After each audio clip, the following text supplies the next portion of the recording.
Buenas tardes. 5 grupos de la localidad Santa Fe Candelaria nos hemos reunido para desarrollar una propuesta que se llama Rutas del Teatro. Estos grupos son Changua Teatro, Teatro Occidente, Vargas Teatro, Vargas Tejada Teatro de Fictoria, Tercer Acto y la agrupación de calle Usme Teatro, ellos están ubicados allá en Usme. Hoy nos encontramos aquí en esta casa, en este sede de Tercer Acto, con Daniel Castro. Daniel Castro, director general de la Corporación Tercer Acto, con Daniel Gómez, y Fernando Pau, miembro de Vargas Tejada, Teatro de Fictoria. Daniel, dirigiéndome hacia acá, encontrar este barrio que sube, baja, en algún momento le comentaba a Jorge, me siento como en Manizales, en donde uno o sube o baja. Y luego al enfocar aquí la tercera y la estructura que tiene la calle, que es como así, y los árboles y todo esto da unas características muy fundamentales a la llegada aquí a Tercer Acto. ¿Cuál fue la impresión? ¿Cómo fue que decidieron estar acá?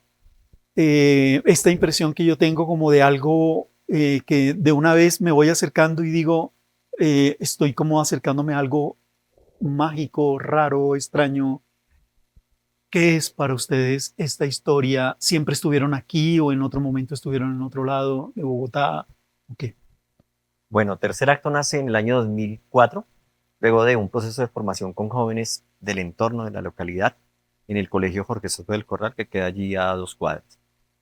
Luego de ese proceso de formación, el grupo decide continuar y alquilamos un apartamento muy pequeño en el barrio Atanasio Girardot, que es contiguo al barrio Lourdes, y desde allí visionamos hacer un ahorro consciente para tener un espacio como estos, porque estábamos seguros que nadie nos iba en ese momento a dar plata para tener un teatro, para tener una sala, para tener un espacio donde poder guardar y hacer nuestro trabajo. Buscamos durante varios años, ahorramos, y en el 2012 decidimos hacer este proyecto aquí en la calle Tercera. ¿Por qué? Porque teníamos una casa de un primer piso en la que podíamos montar esta estructura de doble nivel donde funcionara el teatro, y adicionalmente porque todos vivíamos y estábamos cerca del sector.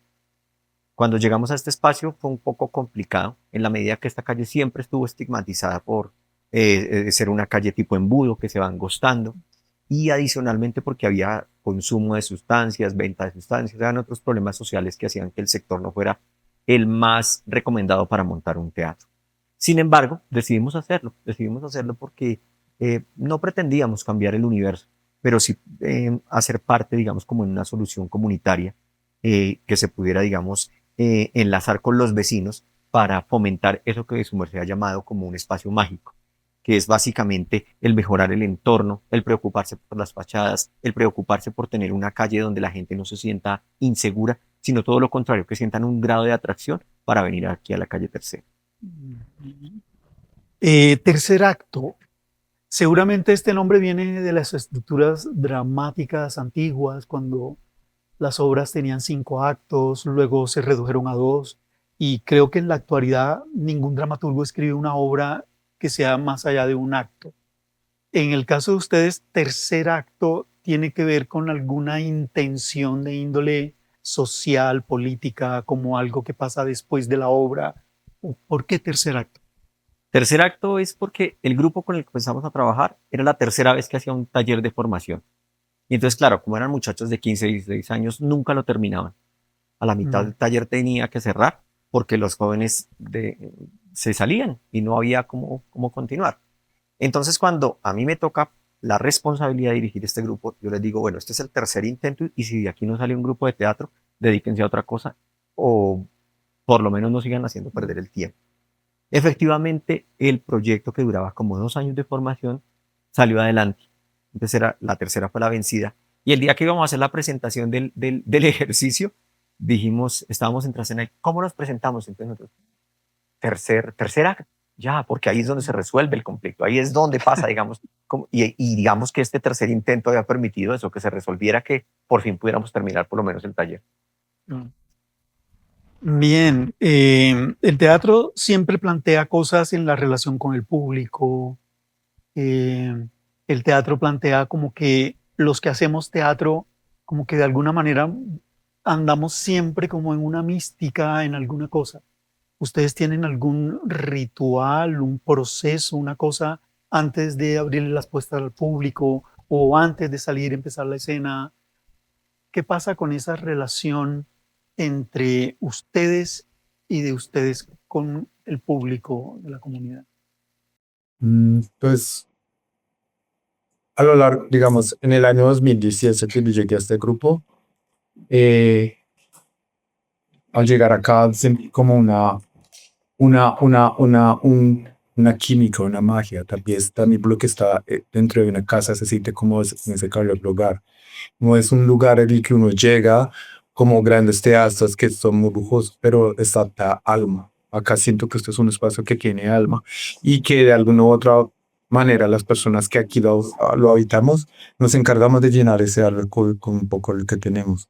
Entonces tal vez un poco el ritual que tenemos sí es de limpiar, de preparar todo muy bien, pero sobre todo de preparar a nosotros, porque entiendes que si no estamos bien nosotros, con nosotros mismos o como grupo, no vamos a estarme para recibir a la gente que viene afuera. Entonces siempre buscamos o procuramos arreglar la casa, que la casa esté bonita, que hayan matas, que todo esté limpio, incluso nosotros mismos, sin que sea un acuerdo de decir usted tiene que venirse a arreglar. Lo hacemos porque es como cuando uno abre las puertas para recibir a la familia, como cuando es el evento familiar que uno lo prepara de esa forma. Siento que es un poco así la relación con el público y por eso la gente que viene acá se siente como tan allegada, porque lo decimos con los brazos abiertos, con mi vaso de agua de panera, con tinto caliente y no por cobrarlos o porque tenga un valor económico para nosotros, sino lo simbólico que es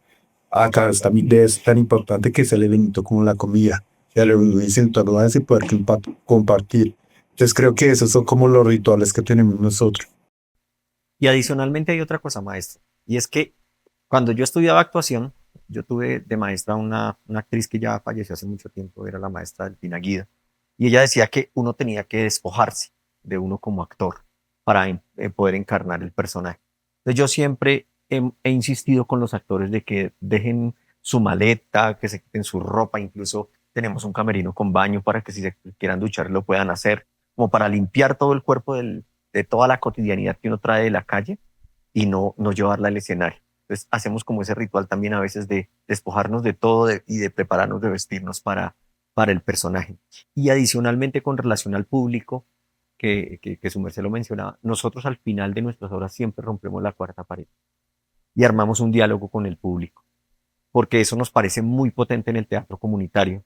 No que uno tenga que explicar o que uno se dé a la tarea de explicar las obras, sino de conversar, porque siempre, digamos, nosotros tendremos en nuestra cabeza la claridad de por qué hacemos y por qué ponemos cada una de las cosas y de los elementos en la puesta en escena. Pero a veces para el público es difícil entender esos lenguajes. Entonces lo que nosotros hacemos es un sencillo conversatorio en el que podemos acercar un poco más la obra y generalmente, bueno, aquí acuden masivamente niños y jóvenes. Entonces todo les cuestiona, todo les pregunta, todo les inquieta. Y en ese espacio, digamos, nos damos la posibilidad de conversar y de hacerlos partícipes también, porque entendemos que es un acto vivo entre el actor y el público. Cuando uno ve una obra de tercer acto, ¿qué es lo que esa obra tiene que es como el sello intrínseco del grupo tercer acto? ¿Qué es lo que hace que enseguida yo no digo, no, esto se parece a la Candelaria o al Teatro Libre o yo no sé? ¿Qué es lo que hace que cuando veo una obra de tercer acto es tercer acto? Pues yo creo que a nosotros nos diferencia la estética. Nosotros tratamos de tener una línea plástica muy clara y muy diferente a muchos grupos, porque digamos como que en los lenguajes teatrales, dramatúrgicos y de actuación sí hemos bebido de otros grupos. Y ahora que su merced lo menciona, efectivamente para nosotros nuestro referente número uno siempre fue el Teatro La Candelaria y todo el proceso de creación colectiva que impulsó el maestro Santiago y el maestro Enrique Buenaventura, nosotros también lo hemos impulsado. Es decir, nosotros como grupo tenemos una idea, a veces yo desarrollo el libreto como tal, o a veces sencillamente desarrollo el punto de partida y los actores a través de improvisaciones y a través de otros elementos determinan, digamos, como la historia o la narrativa. Pero cada vez que salimos a escena creo que el tema estético, el tema plástico, el maquillaje, el vestuario, los elementos escenográficos tienen, digamos, como esa mirada que Tercer Acto le da a cada una de las cosas que pone en escena. ¿Mm? El teatro comunitario que están planteando, yo me inicié en el teatro comunitario en Cartagena, en un barrio que se llama Escayón y teníamos esa intención, un grupo de jóvenes, querer hacer algo casi que sin ningún conocimiento teatral, pero que de alguna manera teníamos como unas ideas y empezamos en ese barrio popular allá en Cartagena, en los extramuros.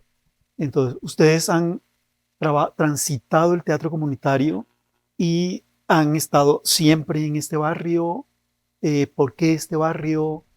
¿Y qué tiene que ver? Porque en aquellas épocas en las que yo empecé con el teatro, no sé, a veces pienso y digo, ya han pasado más de 50 años desde la primera vez.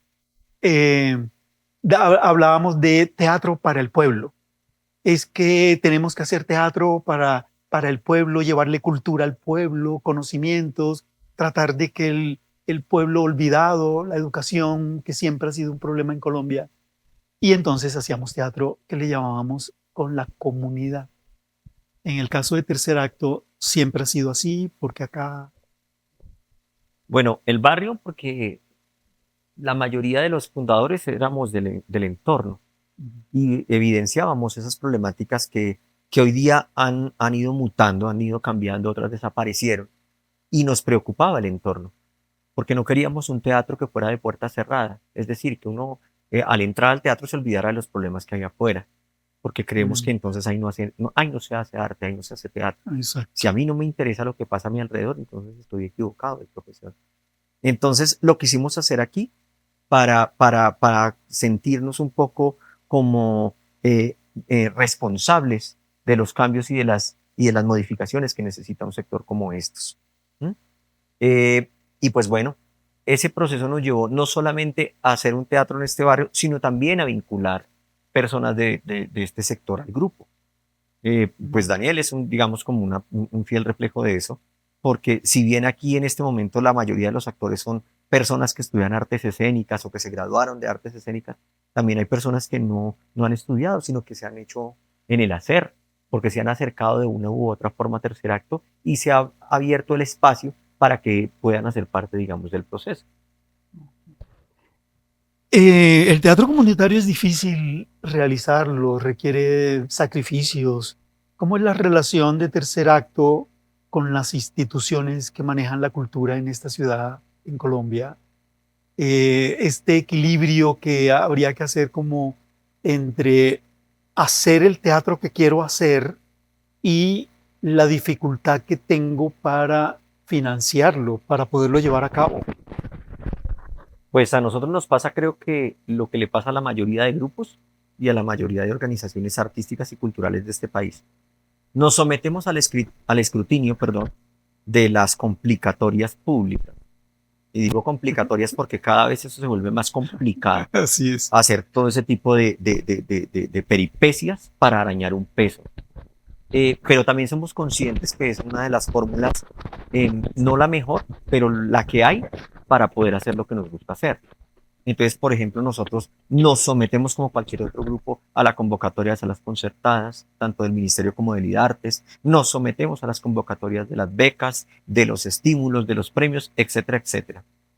Porque efectivamente estamos convencidos que, en primer lugar, nosotros tenemos que hacer el teatro que nos gusta hacer.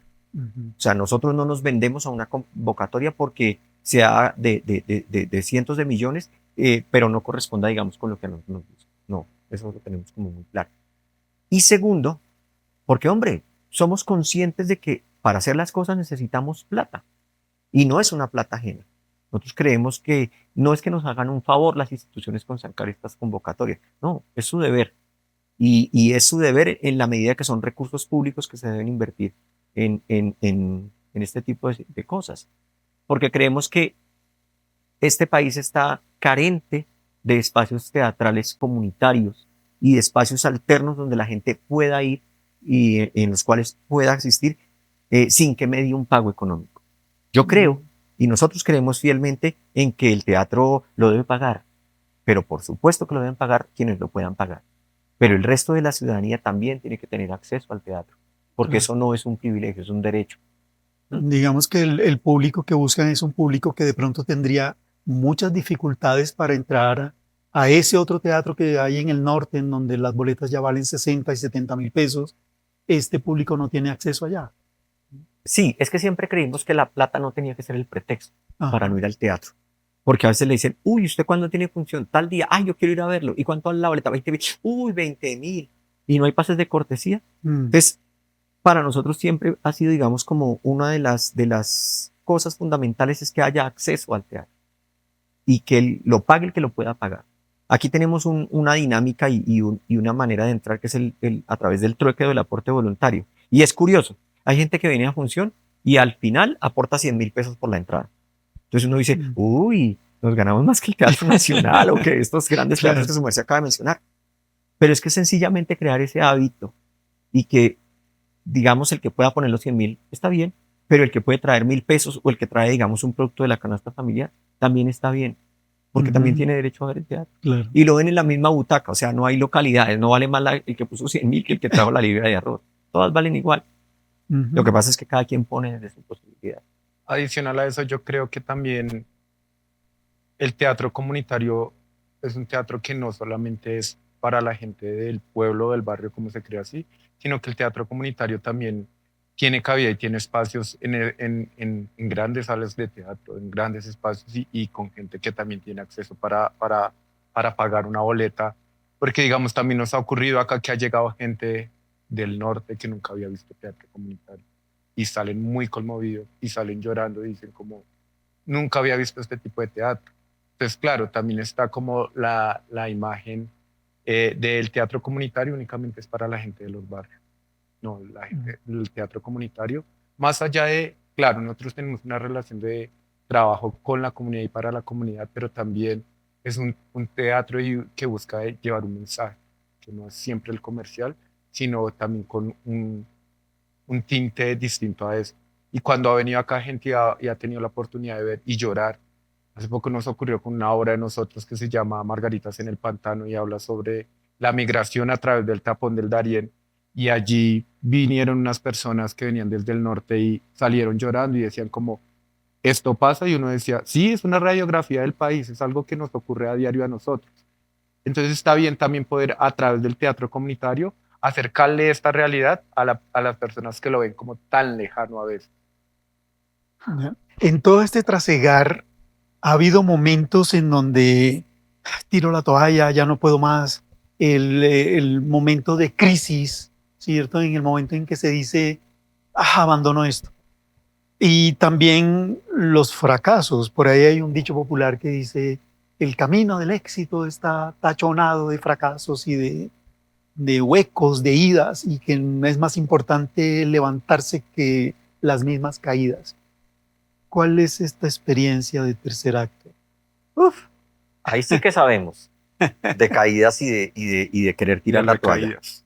Porque es que no ha sido sencillo.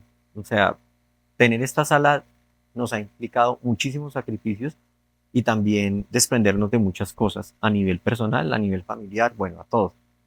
Creo que una de las principales crisis la enfrentamos en el último proyecto de la Ley del Espectáculo Público en el 2020, donde casi durante 4 años estuvimos rogando porque la Secretaría de Cultura pagara el reforzamiento estructural que ya habíamos hecho, porque por un sofisma ahí jurídico legal no se podía. Y fue una prueba muy dura porque nos tocó aguantar durante 4 años, pagarle a los bancos préstamos, intereses, intereses de los intereses de los intereses. Y fue un momento donde dijimos como que esto no vale la pena, como que son más los tropiezos y son más las dificultades que hemos tenido en este tiempo, que es mejor cerrar o poner un billar o poner una cancha de tejo y ya. Eh, pero bueno, eso digamos con el día a día y con esa recepción, por ejemplo, del espectador o con esa solidaridad de los compañeros, se fue como disipando, ¿sí? Porque hubo gente también muy solidaria que dijo, no, hagamos lo que tengamos que hacer, presentemos funciones que hay que presentar, el público seguía viniendo a la sala, y entonces, claro, como que esos problemas económicos, financieros, legales, se tenían como en un cajoncito, pero digamos a la par se seguía construyendo y se seguía haciendo teatro y seguíamos haciendo comparsas y seguíamos haciendo procesos de formación. Entonces como que no bajábamos la guardia. Adicionalmente a eso también, claro, nosotros somos un equipo creativo y a veces montamos obras o montamos espectáculos que nosotros decimos, uy, no, esta vaina mm, como que no está bien, como que está embolatada. Y por eso también nos gusta conversar con el espectador, porque uno como artista siempre tiene la convicción de que está haciendo las cosas bien y que se entiende y que va a gustar y que etcétera, etcétera. Creo que nadie monta una obra para que fracase, pero a veces nos pasa. Y entonces decimos, listo, nos pasó y qué carajos, arrumemos esa vaina y creemos otra cosa. Pero eso nos deja, digamos, como la experiencia y nos deja, digamos, como la satisfacción de también poder decir, tenemos la capacidad de quitarle el corazón y decir, mochemos esta vaina, o mochemos escenas, o mochemos actos enteros de las obras. Y no sentirse uno frustrado porque no, es que esa parte era tan linda y el director la quitó. No, aquí entendemos claramente que las obras no pertenecen al afecto de los actores y de los creativos. No, las obras pertenecen, digamos, como a la necesidad de contar cierto tipo de cosas. Y si realmente no es narrativo o no está aportando al desarrollo de la dramaturgia, pues se va y lo asumimos con madurez. Claro, a veces nos cuesta y hacemos mala cara y nos damos rabones, tiramos la puerta, pateamos un balde, pero al otro día continuamos. Al otro día continuamos porque pese a que no somos una familia, sí tenemos una hermandad. Y la hermandad nos la da esto, las tablas. ¿Sí? Porque no somos, digamos, de hacer planes juntos como grupo, de salir a comer juntos o de salir a bailar. No, nosotros nos encontramos es aquí. Y aquí es donde realmente somos familia. La pandemia. Mm. Muchas salas cerraron, fue difícil. Ese fantasma que rondó por ahí, la cantidad de vacunas y los espacios trancados. ¿Qué pasó con Tercer Acto durante ese año terrible? Arrancamos haciendo la construcción, reforzamiento estructural. Entonces desbaratamos toda la casa y entonces esto parecía como que le había caído más bien una bomba. Cuando uno ve La vida es bella, este man pasando por todas esas casas, ya, o el pianista pasando por todas esas cosas así destruidas, así mismo estaba esto en pandemia. ¿Eh? Pero entonces aquí venían los obreros y trabajaban, y después ya cuando medianamente la sala estaba bien, entonces nosotros también nos reuníamos. Y entonces nos reuníamos porque en ese año particularmente las obras se presentaban a través de las plataformas. Entonces dijimos, bueno, empecémoslas a hacer en formato video. Entonces grabamos con una cámara que parece que como 3 millones que después dijimos no nos sirvió. Y entonces terminamos grabando con iPhone y bueno, con otra serie de equipos, pero nos permitió, digamos, como arropar al grupo, que eso fue lo importante, y arropar la gente que había venido trabajando con el grupo, es decir, la señora que nos ayuda en el aseo, la gente que está así como cercana, no quitarle, digamos, como su posibilidad económica de tener una plata para que pudiera subsistir. Claro que hubo miedo. En un momento la señora que nos ayuda le dio supuestamente COVID y duró como 2 semanas muy malita, ya tiene 70 y pico de años, y a nosotros eso nos produjo angustia en la medida que decir, uy, de pronto ya se nos va y es parte fundamental de este equipo y de este grupo. Eh, pero bueno, ahí lo supimos hacer. Hubo un momento en que ya nos pusimos indisciplinados y dijimos, ay, no salgamos, vamos al teatro. Me acuerdo que estábamos haciendo un vestuario, ¿te acuerdas? Sí. Y ese se llevó una máquina para la casa, una máquina de coser, y se puso a coser en la casa. Porque también entendimos que esta soledad y este encierro, la gente se desesperaba demasiado. Y hay cosas que uno no puede dejar de hacer. Es decir, nosotros tenemos aquí mascotas, tenemos perras, tenemos gatos. Entonces, nuestro pretexto era venir a verlos, pero también veníamos, los veíamos en 15, 20 minutos y seguíamos haciendo cosas. Y seguía. Yo me acuerdo que hacíamos estas improvisaciones en medio de los andamios, porque esto era una pila de andamios y materiales. Entonces hacíamos improvisaciones y eso nos servía de escenografía para hacer las cosas. También ocurrió algo y es que, bueno, si yo pudiera definir un poco también a Tercer Acto y como a quienes estamos hoy día acá, lo haría también como un poco, diría que somos osados y tercos. Creo que una de las palabras que más nos identifica es esa, terco. Y tal vez es la terquedad que también particularmente le aprendió a Daniel Castro y es como a no dejarse joder, dice él mismo todo el tiempo, no se deje joder. Y en pandemia ocurrió mucho eso, que como buenos colombianos echa la ley, echa la trampa. Entonces nosotros salíamos con la ollita que para llevarle la sopa a la tía o con el recibo público que íbamos a pagar, pero mentiras, nos veníamos era a encontrar acá, pues porque en medio de de toda la crisis que fue pandemia, para nosotros creativamente fue un año muy bueno, que logramos consolidar muchas cosas. Tenemos fotos, videos, incluso grabaciones de de unos encuentros que hacíamos virtuales, dizque para talleres de maquillaje virtual. Eso no funcionaba de nada. Bueno, funcionaba para reírnos o bueno, todo eso dejó algo, pero sí es como ver esa terquedad y esa, pero terquedad para algo bueno, no decíamos como, no, es que queremos desobedecer porque, no, no, sino porque nos afanaba y había un anhelo conjunto y era poder continuar con con los procesos que teníamos. En pandemia pues sacamos un montaje para calle también adelante, pero todo también como eso, como esa terquedad, ese no, no, no, no puedo, no puedo no puedo, sino tengo que salir, tengo que hacer algo. O sea, está que la dificultad, pero de qué manera la voy a afrontar. Me dijeron que estas son los limitantes, pero no, para nosotros no. Por eso digo, salíamos que no, es que acá llevo la sopa para mi abuela.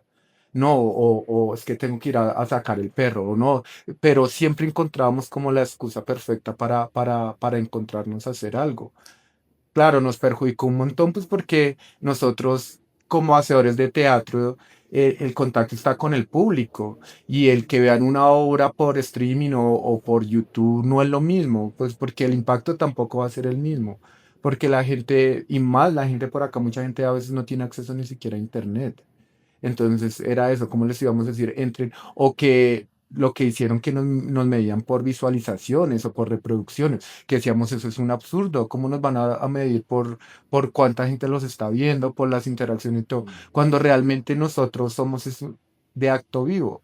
Y claro, el actuar para nosotros frente a una cámara y esto, pues fue rarísimo, el tener que mutar y estar ahí enfrente y enfrentarnos a muchas cosas fue muy loco, que incluso nos ocasionaba era risa, pero sí nos parecía era triste por eso, porque es que era como la barrera Sí. de no tener cerca al público, de no poder decirle, venga, acérquese, o lo que Daniel Castro manifestaba que era el contacto y ese contacto sincero en el que uno se despoja de todo y puede hablar con el público. Sí, pero ahora que Daniel lo menciona, nosotros montamos casi que el 80% de uno de nuestros trabajos de calle confinados, encerrados. Mm. Y se me viene a la cabeza la imagen de las improvisaciones que cada uno hacía en su casa. Las de los Sí, travestis. les hacían unas improvisaciones buenísimas y cada uno, y de hecho hay todavía unas montadas en Sí. YouTube, y cada uno en su casa, en su pieza. O sea, yo conocí la pieza de los actores, la sala, el garaje, por esas improvisaciones. Porque yo les decía a ellos, no, la excusa no es que estemos en pandemia. Yo nunca he estado en pandemia y espero no volver a estar en otra. Pero esa no puede ser la excusa. El teatro no se puede acabar ahí. Uno tiene que hacer teatro como sea y si esto es lo que le da el ánimo de seguir adelante, háganle y pónganse a improvisar en sus casas. Y bueno, nos ganamos un proyecto para financiar ese montaje y listo, usted va a recibir esta plata, pero entonces póngase a improvisar en su casa. Y era una vaina supremamente divertida y yo gozaba mucho viéndolos porque además me mandaban primero los videos a mí. Yo, bueno, sí, chévere, ¿y esto cómo lo voy a armar después en la calle? ¿Mm? Y fue muy interesante en esa medida que la gente le apostó y que pudimos generar, digamos, por lo menos esos puntos de partida para un nuevo montaje callejero. Y que adicional nos posibilitó algo y era que sabíamos que pues tarde que temprano la pandemia iba a pasar, que iba a traer muchas consecuencias, iban a quedar muchas secuelas, pero sabíamos que tarde que temprano todo esto iba a empezar a calmar la marea y entonces también era eso, ¿qué va a pasar después? O sea, porque no podemos estar confinados 3, 4 meses y venir acá como, bueno, ¿y ahora qué no? Entonces ya cuando llegamos, cuando nos reunimos, ya teníamos muchas cosas adelantadas, entonces ya había procesos, ya teníamos que hacer y no fue como ese otra vez ese arranque como que hace, sino que veníamos calientes. Entonces como que no fue tan fuerte en ese sentido. Obviamente en otras cosas como temas de salud, personales, familiares, pero como que esto precisamente posibilitó eso. Porque pues como lo comentaba Daniel Castro, digamos, yo me llevé una máquina chiquita y cosí la gran mayoría de vestuario que después llegando acá tocó volver a desarmar porque no había quedado bien, por muchas cosas, por tema de espacio, pues pero bueno, estuvo también la dinámica que por lo menos nos posibilitó no volvernos locos, como le pasó a mucha gente, que también fue muchos de los estragos que dejó el COVID, la salud mental. Nosotros por lo menos esto nos mantuvo un poco despiertos en lo que hacemos. Procesos creativos, la dramaturgia. Hace un rato Daniel mencionaba que trabajaban sobre este planteamiento de la creación colectiva de la Candelaria. ¿Ustedes hacen creación colectiva, montan obras de autor, como eso o de todo? Nosotros hacemos de todo un poquito. ¿La dramaturgia es propia Sí, o de señor. otro? Sí. Digamos que la primera obra que nosotros montamos fue Las Criadas de Genet. Hicimos una versión libre que hoy día todavía está en repertorio. Ya duró varios años guardadita, pero digamos que la volvimos a retomar desde el año anterior. Tenemos obras escritas por mí y otras que son parte, digamos, de todo ese proceso de la creación colectiva. Pues, Daniel mencionaba, por ejemplo, el caso de Margaritas en el Pantano. Yo fui hace algunos años a compartir un espacio en Capurganá y me llevé con la sorpresa de la migración. Pues porque lo había visto por las noticias, pero el real drama y el real fenómeno lo viví cuando estuve allá de cuerpo presente. Entonces yo llegué como muy afectado después de esas vacaciones por lo que me ha sucedido y les propuse al equipo montar Margaritas en el Pantano. Entonces generé, digamos, como una serie de narrativas que les entregué a los actores y a su vez ellos empiezan a hacer procesos de improvisación y demás. Y a la par, digamos, de esas improvisaciones, pues seguimos la misma línea del Teatro La Candelaria. Está diciendo, sí, esto sirve, esto funciona, esto realmente va, y se empiezan a crear los textos que generalmente yo tomo parte de la interpretación o de la narrativa textual que dan los actores y la otra la termino yo de organizar y ya finalmente queda el texto del espectáculo. Hemos hecho, digamos, como esos trabajos así, digamos que en el otro fuerte que tenemos nosotros, que son las comparsas, también funciona de la misma manera. Generalmente hay una idea base y entonces la discutimos. Entonces, queremos hacer esto. No, pero tal vez, y a veces no la resolvemos tanto desde el texto, sino desde la acción. Entonces decimos, bueno, coja unas telas y mire a ver cómo queda un vestuario, hagámoslo así, hagámoslo así. Y ahí empieza como el germen. Ahí sale, digamos, como el acto creativo. Y entonces el otro viene y le dice, no, pero si lo hacemos en este color o con estas formas, y se vuelve un proceso muy colaborativo en la medida de que cada uno pone de su parte lo que le parece. Y claro, como en todo proceso de creación colectiva, pues al final hay que decir, esto va y esto no va. Y esto no. Y ese es el papel que a veces que pues, me toca a mí, de decidir Claro. qué va y qué no va.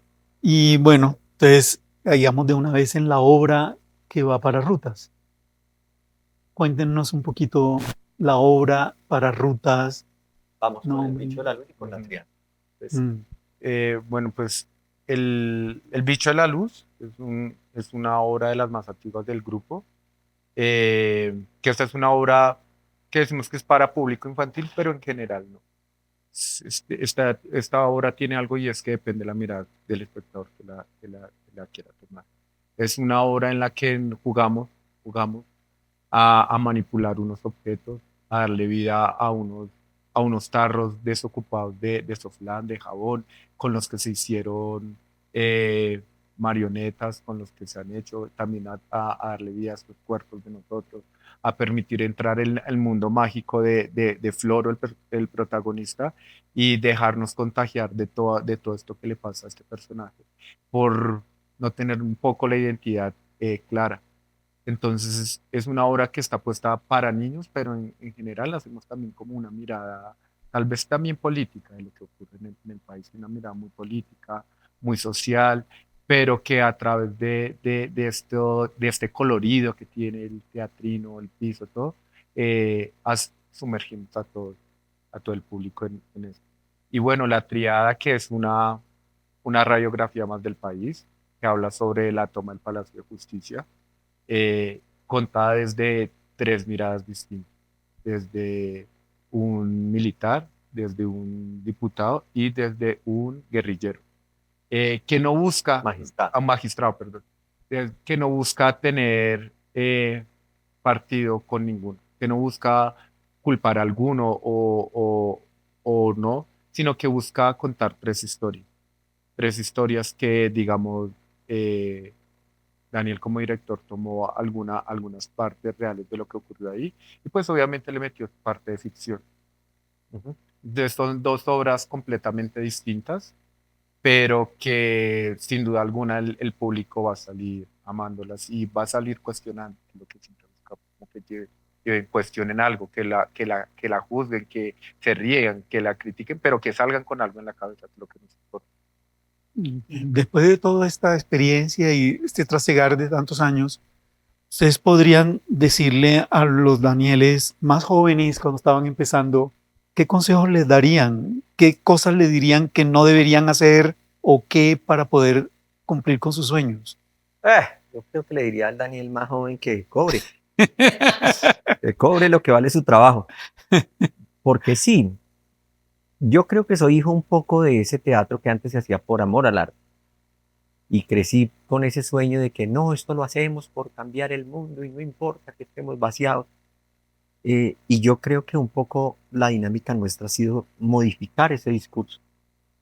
El teatro no se hace por plata, pero si hay algo en lo que se deba pensar es en la dignificación del teatro Mm, y que los actores reciban un pago justo y un pago a tiempo por la presentación de sus trabajos, porque no es solamente hacer un proyecto de vida, sino que en la vida uno tiene que pagar servicios, comprar ropa, comida y demás.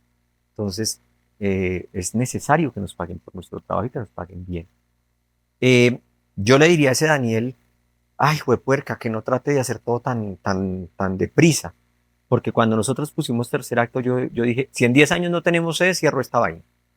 Y claro, era una meta bastante ambiciosa, pues porque estamos hablando del 2004, no existía ley del espectáculo público, el apoyo era menor, etcétera, etcétera.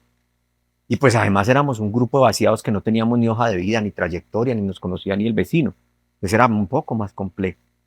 Pero hay una cosa y es que yo a veces creo que esas metas sí hay que ponerles fechas y hay que mm, ponerles plata, porque a veces la mayoría de grupos terminan y fracasan es precisamente por eso, porque se ponen unas metas muy simples de mm, cumplir.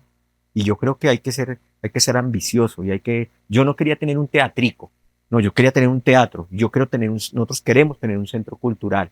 De hecho, estamos pensando en ampliarlo para tener mejores posibilidades de trabajo. Ahora que Daniel hablaba de la percepción del espectador cuando vine aquí, no solamente es la obra, sino también el espacio. Hay gente que llega a esta calle y dice, yo nunca imaginé que en un barrio como estos, que es tildado de peligroso, hubiese un teatro. Y cuando entran a esta casa dicen, yo nunca me había imaginado, nunca imaginé que tuviera un espacio tan bonito, tan mm, digno, tan coherente, tan bien puesto, ¿sí? Sino que esperan un teatro ahí con la telita que se la están tratando de tragar las polillas y dos lucecitas ahí mal puestas. No, no, no, porque siempre hemos creído que o las cosas se hacen bien, ofensivamente no se hacen, porque para hacer las cosas mediocres, pues no hay necesidad de ponerse eso como meta. ujú. Entonces yo sí creo que le diría a ese Daniel más joven, hágale otra vez, hágale otra vez, pero sí, sencillamente no sea tan inocente en dejarse meter los dedos a la boca como muchas veces lo permitió. Creo que sí, también diría algo como que confíe más en el talento y más en el proceso. Porque a veces es más fuerte la voz de la cabeza de uno mismo que la de las personas de afuera.